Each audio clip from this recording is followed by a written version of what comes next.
اور یہ اس کا مطلب یہ نہیں کہ یہ کوئی اس کے اوپر مبنی کوئی کیا کہتے ہیں کہ ظلم پر مبنی چیز ہوگی، ظلم نہیں ہے، یہ سزا اسی لیے رکھی جاتی ہے کہ وہ نصیحت دوبارہ ایسی ہو جائے، اور اس کے لیے پھر پوچھے پوری ڈیٹیل ہے، ایک دم سے وہ سزا نافذ نہیں کر دی جاتی، باقاعدہ اس کے درجات ہیں، جب وہ اس لیول پہ جا کے وہ کام کرتا ہے پھر اس کو وہ والی سزا دی جاتی ہے،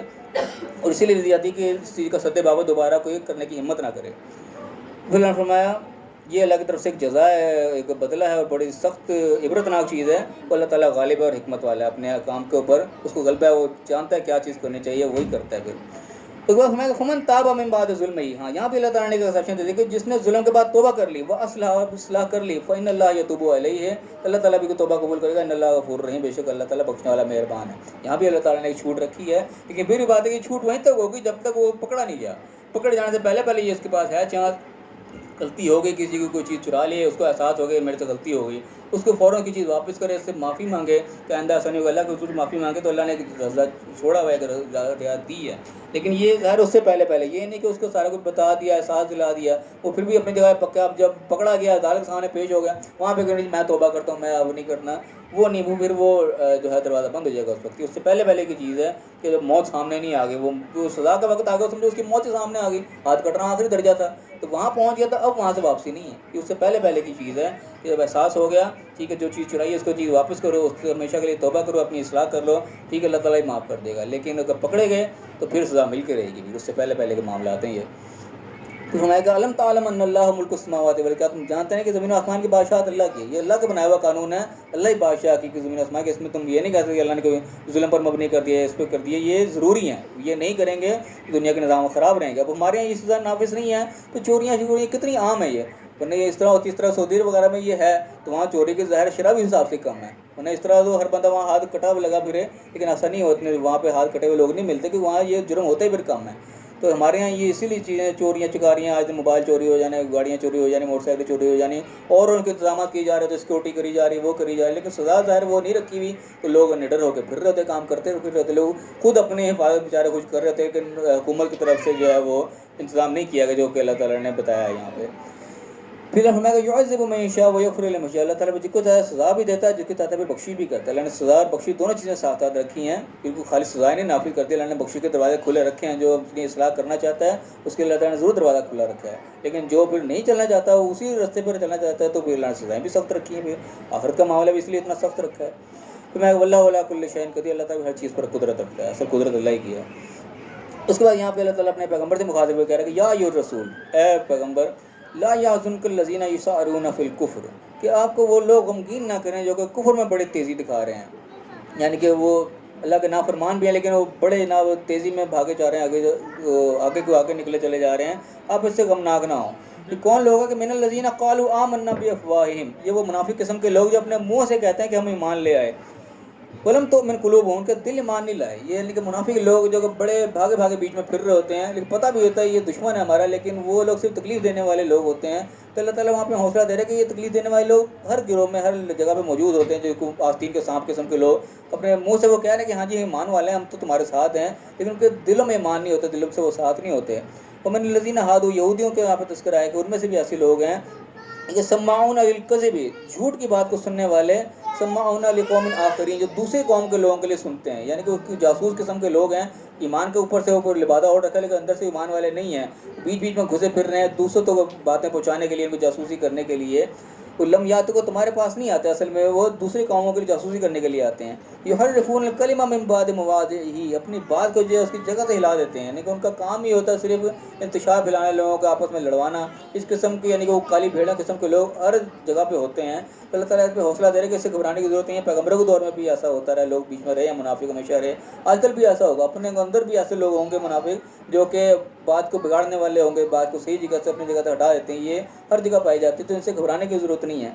تو میں کہ یقولون ان اوتی، تو وہ کہتے ہیں، ان کے اندر کی باتیں اللہ تعالیٰ بتا رہا ہے کہ یقولون، کہتے ہیں کہ ان اوتی تم ھذا فخذوہ، اگر تمہیں یہ چیز دی جائے، اس قسم کے یعنی کہ معاملات ہو تو لے لینا، پھر ان کے ساتھ ساتھ رہنا، وَإِن لَّمْ تُؤْتُوهُ فَاحْذَرُوا، یہ چیز نہ تمہیں ملے تو پھر بچنا، یعنی کہ اپنی پلاننگ وہ اندر کر رہے ہوتے کہ تمہارے حق میں فیصلہ ہوتا رہے تو ساتھ ساتھ رہنا، جہاں اس قسم کی کوئی بات ہو فوراً پیچھے ہٹ جانا، کنارہ کش کر لینا، اپنی پلاننگ یعنی کہ بیچ میں کر رہے ہوتے ہیں۔ تو میں کہا وَمَن يُرِدِ اللَّهُ فِتْنَتَهُ فَلَن تَمْلِكُوا لَهُ مِن دُونِ اللَّهِ شَيْئًا، جو کہ اللہ تعالیٰ پھر آزمائش میں ڈالنا چاہے ایسے لوگوں کو، تو پھر ان سے ایسے لوگوں کو وہ اللہ سے بھی کوئی نہیں بچا سکتا۔ یعنی کہ ایسے لوگوں سے اللہ بیزاری کا قسم کا اعلان کر رہا ہے کہ جو لوگ خود فتنے میں پڑنا چاہتے ہیں، اس قسم کی حرکتیں جانتے بوجھتے ہوئے کرتے ہیں، پتہ بھی یہ کام جو ہم کر رہے ہیں یہ غلط کام ہے، لیکن وہ جانتے بوجھتے اس کو کر رہے ہوتے ہیں۔ منافق بنتا جانتا ہے کہ میں کر رہا ہوں، منافقت ہے، اس کو پتہ ہوتا ہے اس چیز کا خود کو، لیکن وہ پھر اس میں جب پڑھ رہا ہوتا ہے تو اللہ تعالیٰ بھی اسے بیزاری کا اعلان کرے گا، جس کو اللہ تعالیٰ بھی فتنے میں ڈال دینا چاہے، اسے فساد کے اندر ڈالنا چاہے، ایسی آزمائش میں ڈالنا چاہے، تو پھر تم اللہ کے ساتھ میں اس کو کچھ نہیں بھی کر سکتے۔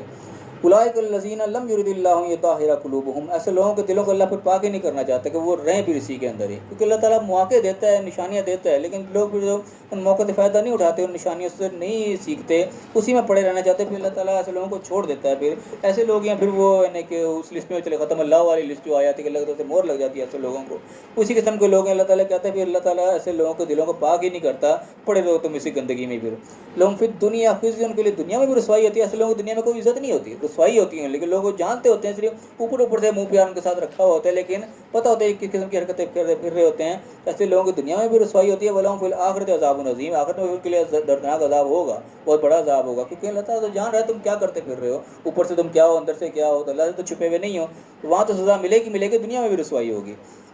ایسے لوگ کیا کرتے ہیں، سماعون للکذب، جو جھوٹ ہے وہ خوب سنتے ہیں، قالون للسحت، اور کھاتے ہیں حرام مال، یعنی کہ ایک دوسرے کے جھوٹ مال کھا جانا، حرام مال ہر قسم کا، یعنی کہ سود کے اندر ہر وہ مال جو جھوٹ سے، فراڈ سے، کسی بھی غلط ناجائز رستے سے اکٹھا کیا ہوا مال، وہ یہ سود کے زمرے میں چلا جاتا ہے کہ وہ حرام طریقے سے کھایا ہوا مال کھاتے ہیں اس قسم کے لوگ۔ فَإِن جَاءُوكَ، کہتے ہیں ایسے لوگ تمہارے پاس اگر آ جائیں، فَاحْكُم بَيْنَهُمْ أَوْ أَعْرِضْ عَنْهُمْ، تمہیں اختیار ہے چاہے ان کے درمیان کو فیصلہ کرو یا چاہے ان سے تم منہ پھیر لو۔ یعنی کہ وہاں پہ یہودی وغیرہ خاص طور پہ اس ماحول میں جو تھے وہ آتے تھے، یعنی کہ انہوں نے ادھر بھی یاریاں دوستیاں رکھے ہوئے تھے، مومنوں میں بھی شامل تھے اور اپنے ادھر بھی شامل تھے، دونوں طرف وہ منافق جو تھے لیے ہوئے تھے، تو فیصلے بعض وقت کروانے ادھر آ بھی جاتے تھے۔ آپ سے پتہ ہوتا تھا کہ یہ جو آ رہے ہیں ان کی نیت میں کیا ہے، جانتے تو تھے، لیکن وہ اوپر سے کیونکہ ایمان کا لبادہ اڑا ہوا تھا تو کچھ کہہ بھی نہیں سکتے تھے۔ تو یہاں پہ اللہ تعالیٰ آپشن دے رہا تھا، چاہے تمہارے پاس فیصلہ کروانے آ جائیں، تمہارا دل کرتے فیصلہ کر دو، دل سے منہ موڑ لو کہ نہیں بھائی تم جہاں سے کروا رہے ہو وہیں کروا لو، منہ بھی پھیر لو گے تمہارے پہ کوئی پکڑ نہیں ہے۔ فَإِن تُعْرِضْ عَنْهُمْ فَلَن يَضُرُّوكَ شَيْئًا، تم سے منہ پھیر بھی لوگے تمہارا بگاڑ کچھ نہیں سکتے، یعنی یہ نہیں کہ تمہارے ساتھ کوئی ڈر سے کوئی مان لو یا کوئی پورا پروپیگنڈا شروع کر دیں، کوئی اللہ سے نہ کوئی اٹیک کر دیں، اللہ نے کہا ہے کچھ نہیں کر سکتے، تمہارا کوئی بگاڑ نہیں سکتے۔ لیکن وَإِنْ حَكَمْتَ، لیکن اگر تم فیصلے کرنا چاہو، فَاحْكُم بَيْنَهُمْ بِالْقِسْطِ، تو انصاف کی تعریف فیصلہ کرنا، نا انصافی نہ کرنا، کوئی ایسا نہ ہو کہ تمہارے پتہ تو ہے یہ ہیں برے لوگ، تم اس میں کوئی ایسا غلط فیصلہ نہ کر جانا، بات جو حق کی ہے وہی کرنا ہے، چاہے وہ ان کے حق میں بھی جاری ہو، خیر ہے۔ اللہ تعالیٰ نے یہ نا انصافی کو کہیں پسند نہیں کیا۔ ان اللہ یحب المقسطین، اللہ انصاف کرنے والوں کو پسند کرتا ہے۔ تو وہ فرمائے گا وَكَيْفَ يُحَكِّمُونَكَ، یہ تم سے فیصلہ کروائیں گے بھی کیوں، وَعِندَهُمُ التَّوْرَاةُ، ان کے پاس خود تورات موجود ہے، یعنی کہ اگر صحیح حق بات انہوں نے لینی ہے تو اپنے تورات سے بھی لے سکتے ہیں، وہ کام تو وہاں بھی موجود ہیں، کہ وہاں سے چھوڑ کے تمہاری طرف کیوں آ رہے ہیں یہ کہ حق بات کو ویسے قبول نہیں کرنا چاہتے۔ فیہا حکم اللہ، اس کے اندر اللہ کا حکم موجود ہے، اگر فیصلہ سنے تو اللہ کا فیصلہ تو وہاں بھی موجود ہے، لیکن ثم یتولون من بعد ذلک، وہ پھر اس کے بعد بھی وہ منہ پھیرتے ہیں، اصل میں وہ حق بات کو قبول کرنا ہی نہیں چاہتے۔ وما اولئک بالمؤمنین، اور یہ بیسیکلی مومن ہے ہی نہیں، بات کو ایمان ان کے اندر ہے ہی نہیں، بات تو ہے کہ وہ اس کو قبول کرنے والے ہی نہیں ہیں، قبول کرنے والے ہوتے تمہارے پاس آنے کی ضرورت ہی نہیں تھی، ان کے اپنی کتاب کے اندر جو ہے اس چیزوں کے فیصلے موجود ہیں، لیکن وہ انہوں نے ماننا کوئی نہیں، اس لیے تمہارے پاس فیصلہ کروانے آئے تھے۔ تم بھی جو فیصلہ کرو گے تو حق کا ہی فیصلہ کرنا، ان کے سائڈ لینے کی کسی کی ضرورت نہیں ہے۔ تو یہاں پہ ہمارا اس میں یہ رکوع ختم ہو رہا ہے، تفصیلی لمبا رکوع تھا، کافی ساری چیزیں اس کے اندر بیان ہوئی ہیں، ہم تھوڑے سے ایک شارٹ اس کا جائزہ لے لیں، کیا کیا مین چیزیں جو اس کے اندر ڈسکس ہوئی ہیں۔ سب سے پہلی چیز یہاں پہ ڈسکس ہوئی ہے، اللہ تعالیٰ نے فلاح پانے کا، کامیابی کا طریقہ جو ہمیں بتایا، اس کے لیے 3 پوائنٹ سب سے پہلے بتائے گئے۔ اللہ کا تقویٰ ہمارے دل میں ہونا چاہیے، اللہ کا احساس ہر وقت ہمارے دل میں ذہن میں ہونا چاہیے، کہ جیسے ایک ہوتا ہے نا کیمرے کی آنکھ دیکھ رہی ہے، بندہ الرٹ ہو کے رہتا ہے جی کوئی مجھے واچ کر رہا ہے، تو یہ اللہ کے کیمرے کی آنکھ ہر وقت ہمارے اوپر لگی ہوئی، جو بھی ہم کام کریں اس احساس کے ساتھ دیکھیں کہ ہم ریکارڈ ہو رہا ہے ہماری چیز، ہم نے اللہ کے سامنے جواب دہ ہونا ہے، یہ سب سے پہلے احساس پیدا ہو۔ اس کے بعد اللہ جو حکم ہے کہ اللہ کی طرف قرب کا تم ذریعہ حاصل کرو، کہ تم کیسے اللہ کے ساتھ قریب ہو سکتے ہو، وہ معاملہ کو ایسے کام نہ کرو جس سے اللہ ناراض ہو، وہ کام کرو جس سے اللہ تم سے راضی ہو، اللہ تم سے قریب رہے۔ تو وہ میرے نزدیک جو کام ہے سب سے بہترین چیز ہے، جو ڈو اینڈ ڈونٹس اللہ نے کیے ہیں، بتائے ہیں، اس پہ ہم عمل درآمد کریں، جو کرنے کو کہا ہے وہ کریں، جو رکنے کو کہا ہے اس سے ہم رکیں، تو یقیناً ہمیں اللہ کا قرب حاصل ہوگا۔ تو وہ تیسری چیز اللہ نے کہی کہ اللہ کے راہ میں جہاد، اللہ کے لیے جدوجہد، جو کام کرنا ہے وہ اللہ کے لیے کرنا ہے، اس میں کوئی دنیاوی معاملہ، کوئی دنیاوی لالچ، کوئی جس کے لیے تم کام کر رہے ہو اس سے کوئی بدلہ، اس قسم کی چیز ہمارے ذہن میں نہ ہو۔ یہ 3 چیزیں ہم نے اندر پیدا کر لیں تو اللہ نے تفلحون کا وعدہ کر لیا کہ تم کامیاب ہو جاؤ گے، چاہے دنیا ہے چاہے آخرت ہے، تم کامیاب ہو گے، یہ 3 چیزیں پیدا کر لو۔ ایک یہ سبق ملا۔ اس کے بعد آخرت اور دنیا کی مثال دی گئی کہ دنیا میں ہم جتنا مرضی بےایمانی شیطانی کر رہے ہیں ظاہر ہم دنیا کے لیے کر رہے ہیں، دنیا کے اللہ نے بتا دی کہ دنیا پوری بھی پوری تم لپیٹ لو، اس کی جیسی اور بھی کر لو، قیامت کے دن وہ زیرو ہو گیا. اگر وہاں پہ فیل ہو گیا یہ تمہارے کسی کام نہیں آئے گی. اور اس کی حقیقت ہم جانتے ہیں، جتنا مرضی ہم اکٹھا کر لیں ایک لمحہ لگتا ہے ہم نے چھوڑ کے اگلے جان چلے جانا ہے. اگلے جان میں یہ بالکل زیرو، یہ ہم ذہن میں بٹھا لیں. اگر اس کو لے کے ہم اگلے جان اپنا خراب کر رہے ہیں تو بالکل سراسر گھاٹے کا سودا ہے. اس کے بعد اللہ نے فرمایا چور اور چورے کا تذکرہ آئے گا، چوری کرنے والا مرد یا عورت ہے اس کے ہاتھ کاٹ دیے جائیں گے. یہ اللہ کی طرف سے ایک سزا مقرر کی گئی. چوری کی سزا اللہ نے بڑے صاف الفاظ میں ہاتھ کاٹنا ہی رکھی گئی ہے. اس کو ہم نہیں نافذ کرتے، وہ الگ بات ہے، ہمارے قرآنوں کی یہ کمزوری ہے اس چیز کی. لیکن جن ملکوں میں اللہ نے نافذ کروائی ہے یقیناً وہاں پہ بھی ہم ریکارڈ دیکھیں تو وہاں چوری کی شرح یقیناً کم ہی نظر آئے گی، کیونکہ سزا اتنی سخت ہے کہ ایک کوئی ملے گی تو ہزاروں کے کان کھڑے کر دے گی. اس کے بعد اللہ نے فرمایا کہ یہاں پہ بھی اللہ نے ایک رعایت رکھی کہ جو اصلاح کر لے گا پکڑے جانے سے پہلے توبہ کر لے گا، اپنی غلطی کا اس کو احساس ہو جائے، اپنی چوری پہ وہ توبہ کر لے، جو مال جس کا لوٹا واپس کر دے تو اللہ تعالیٰ معاف کر دے گا. یہ نہیں کہ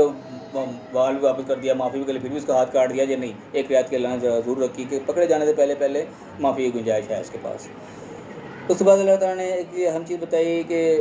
یہ منافقت کی بات یہاں پہ آ گئی. جو منافق قسم کے لوگ ہیں وہ ہر جگہ موجود ہوتے ہیں، وہ اوپر سے ساتھ ہوتے ہیں لیکن اندر سے وہ جڑے کاٹنے والے ہوتے ہیں. تو ایسے لوگوں سے گھبرانے کی کوئی ضرورت نہیں ہے. تم اپنے صحیح ٹارگیٹ کے اوپر رہو، یہ تمہارا کچھ نہیں بگاڑ سکتے. ہاں فیصلہ جب بھی تم نے کرنا ہے، کسی کے بارے میں کوئی رائے قائم کرنی ہے، وہ ہمیشہ حق پر مبنی ہونی چاہیے. اس کے اندر کوئی لچک نہیں ہونی چاہیے، کوئی اپنا ذاتی مفاد نہ آ جائے بیچ میں کہ مجھے بندہ پسند نہیں تو میں اس کے خلاف کوئی بات کر دوں. بات جب بھی کرنی ہے وہ حق کی کرنی ہے. یہ اللہ تعالیٰ نے بار بار اس چیز کو ہائی لائٹ کیا ہے. یہاں پہ بھی یہ چیز ہائی لائٹ کی کہ جب بھی کسی کے بارے میں فیصلہ کرو گے وہ بالکل انصاف پہ مبنی ہونا چاہیے. یہ چیز اللہ کو پسند ہے. تو یہ فی الحال مین پوائنٹ ہے آج کے حکم میں تھے. اللہ تعالیٰ میں صحیح سمجھنے کی، صحیح عمل کرنے کی توفیق عطا فرمائے اور دنیا آخرت دونوں کامیاب فرمائے. آمین. وآخر دعوانا الحمدللہ رب العالمین. کسی کا کوئی سوال ہے تو وہ